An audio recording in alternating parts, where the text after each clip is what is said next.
60 taong mga kwento, 60 taong mga alaala, mga tagumpay, mga pagsubok, mga tawanan at mga aral na bumuo sa isang buhay na tunay na kahanga-hanga. Ngayon, hindi lamang tayo nagdiriwang ng isang kaarawan, kundi isang buhay na naging inspirasyon sa pamilya at mga kaibigan. At sa araw na ito, isang espesyal na kabanatang muling isusulat. What's up mga ka-vlog? Nandito tayo ngayon para sa isang napaka-espesyal na okasyon dahil ipagdiriwang natin ang ika-60 na kaarawan ni Uncle Olem. Tingnan ninyo ang mga handa, ang mga bisita, at syempre ang masayang atmosphere dito. Talagang pinaghandaan ang selebrasyong ito.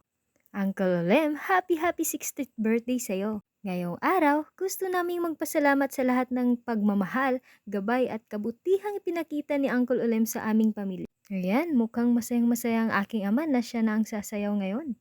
Makikita rito kung gaano kami nag-i-enjoy sa okasyon na ito. Sa bawat taon na lumipas, mas lalong dumami ang mga taong nagmamahal at nagpapahalaga kay Uncle Olem. At ngayong 60 years old na siya, isang bagay ang siguradong hindi nagbago, ang kanyang mabuting puso.